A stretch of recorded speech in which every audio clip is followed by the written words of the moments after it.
Kisah ini mirip dengan kejadian pada masa Nabi Sulaiman ketika masih muda.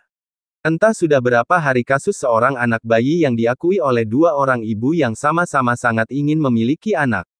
Hakim pun rupanya mengalami kesulitan memutuskan dan menentukan perempuan yang menjadi ibu bayi itu sebenarnya. Kasus ini sudah berlarut-larut tanpa ada keputusan yang jelas, hakim akhirnya menghadap Baginda Raja untuk meminta bantuan. Baginda pun turun tangan. Baginda memakai taktik rayuan. Baginda berpendapat mungkin dengan cara-cara yang amat halus salah satu, wanita itu ada yang mau mengalah. Tetapi kebijaksanaan Baginda Raja Harun al-Rasyid justru membuat kedua perempuan makin mati-matian saling mengaku bahwa bayi itu adalah anaknya. Baginda pun putus asa, mengingat tak ada cara-cara lain lagi yang bisa diterapkan. Baginda pun berpikir mungkin perlu memanggil Abu Nawas meminta bantuannya. Abu Nawas hadir menggantikan hakim. Abu Nawas tidak menjatuhkan putusan pada hari itu melainkan menunda sampai hari berikutnya. Semua yang hadir yakin Abu Nawas pasti sedang mencari akal seperti yang biasa dilakukan.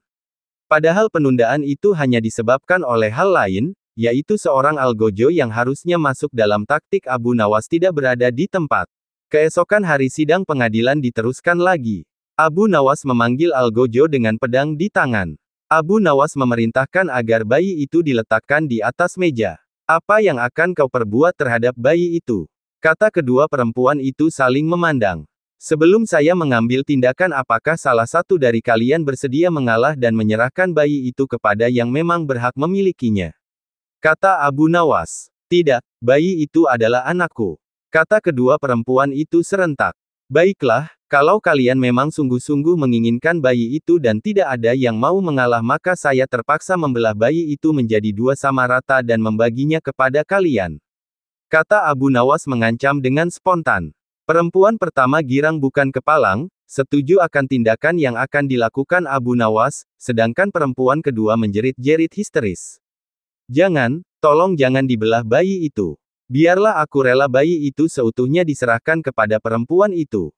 Kata perempuan kedua. Abu Nawas tersenyum lega, pemilik sebenarnya bayi tersebut sudah diketahui. Abu Nawas segera mengambil bayi itu dan langsurik menyerahkan kepada perempuan kedua. Abu Nawas minta agar perempuan pertama dihukum sesuai dengan perbuatannya. Karena tidak ada ibu yang tega menyaksikan anaknya disembelih. Apalagi di depan mata. Baginda Raja merasa puas terhadap keputusan Abu Nawas. Sebagai rasa terima kasih, Baginda memberikan sejumlah hadiah atas bantuannya yang sangat berguna. Pada suatu hari di kerajaan yang dipimpin oleh Raja Harun al-Rasyid telah terjadi huru-hara. Rakyatnya tidak lagi mendapat ketenangan seperti biasanya karena telah terjadi penculikan dan pembunuhan yang misterius. Raja dan para prajuritnya akhirnya mengetahui bahwa huru-hara tersebut bukan datang dari musuh, namun dari dalam istana sendiri yang diotaki oleh para menterinya.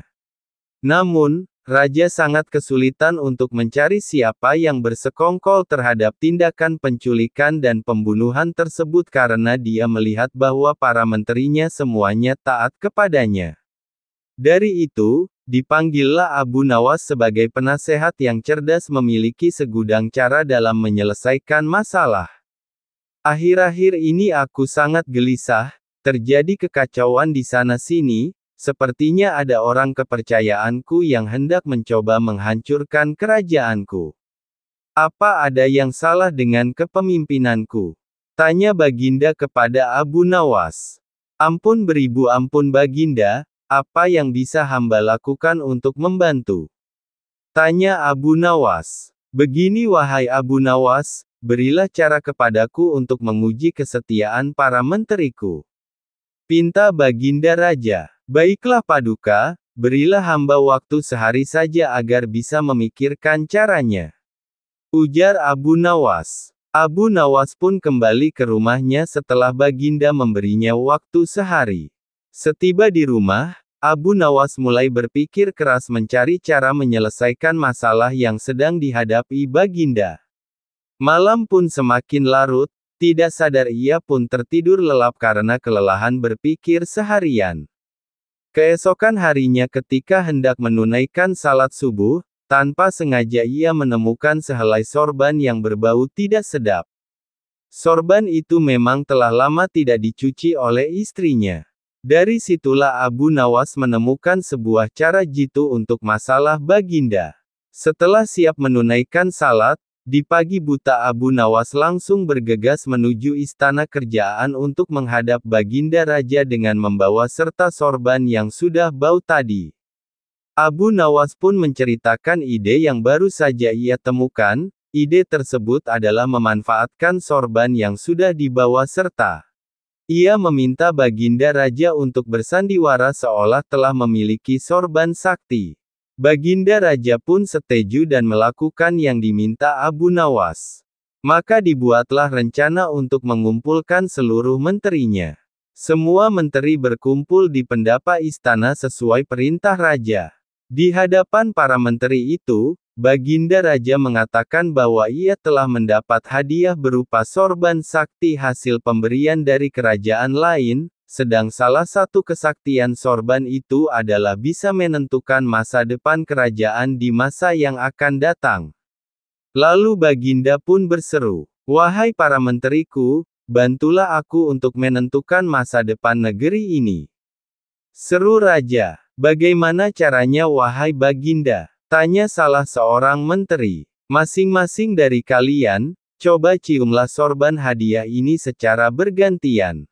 Apabila berbau wangi, maka kerajaan ini akan damai, abadi, sentosa. Namun, apabila bau yang tercium busuk, maka kerajaan ini tidak akan lama lagi akan segera runtuh." Jelas Baginda. Baginda pun memasuki sebuah ruangan, di mana para menteri akan bergiliran satu persatu dipanggil ke ruangan Baginda untuk mencium sorban sakti tersebut. Setelah semuanya telah mendapatkan giliran, maka dikumpulkanlah kembali para menteri-menterinya. "Bagaimana baunya?" tanya Raja. "Sorban ini baunya sangat harum, niscaya kerajaan ini akan damai abadi," jawab menteri pertama. Menteri kedua dan ketiga menjawab sama dengan menteri pertama. Intinya adalah mereka berusaha untuk membuat rajanya senang. Giliran menteri keempat dan kelima angkat bicara. Di luar dugaan, menteri keempat dan kelima ini mengatakan bahwa sorab sakti tersebut baunya busuk dan menyengat hidung. Mendengar penyataan menteri keempat dan kelima itu, Baginda Raja akhirnya membuka rahasia bahwa sorban yang dikiranya sakti tersebut adalah milik Abu Nawas yang sudah usang dan tidak dicuci lama sekali. "Kini aku tahu siapa di antara kalian yang selama ini telah berkhianat kepadaku.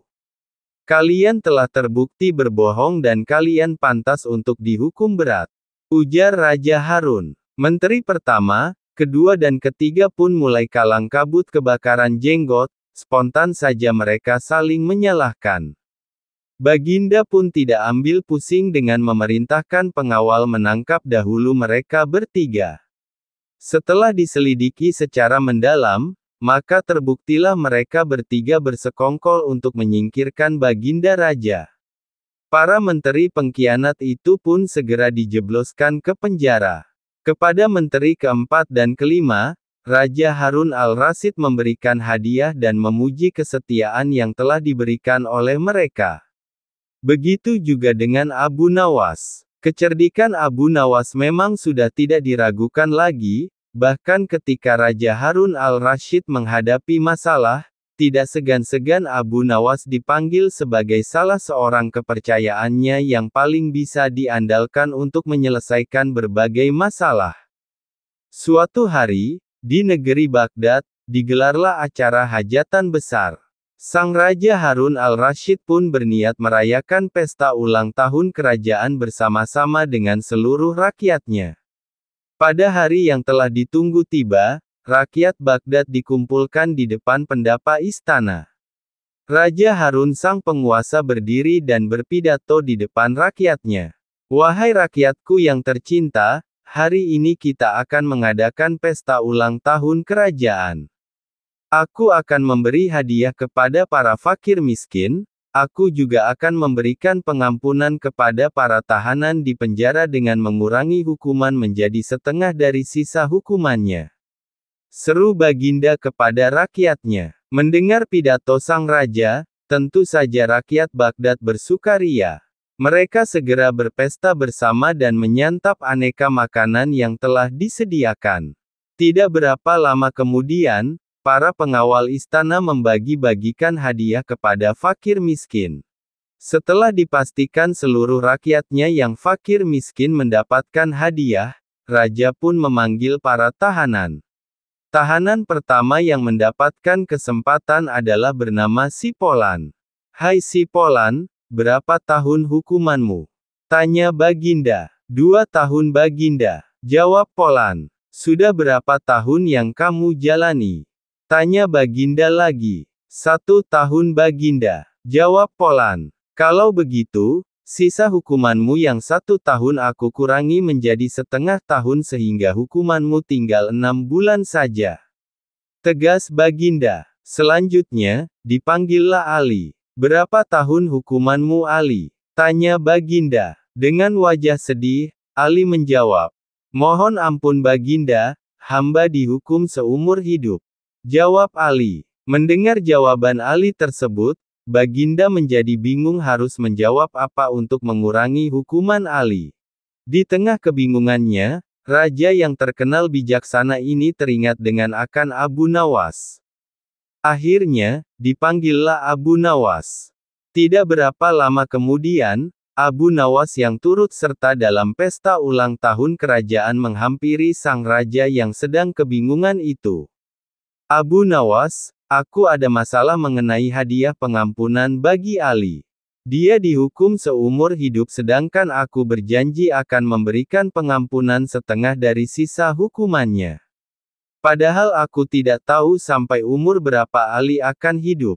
Sekarang aku minta nasihatmu, bagaimana caranya memberi pengampunan kepada Ali dari sisa hukumannya?" Jelas Baginda Raja. Mendengar penuturan Baginda, Abu Nawas pun ikut bingung.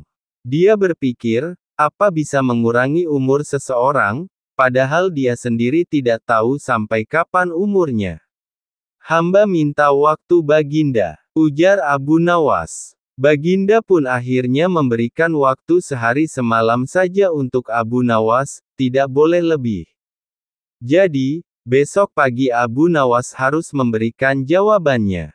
Sesampainya di rumah, Abu Nawas pun berpikir keras untuk menemukan pemecahan masalah tersebut. Dia tidak bisa tidur karena selalu kepikiran akan hal itu.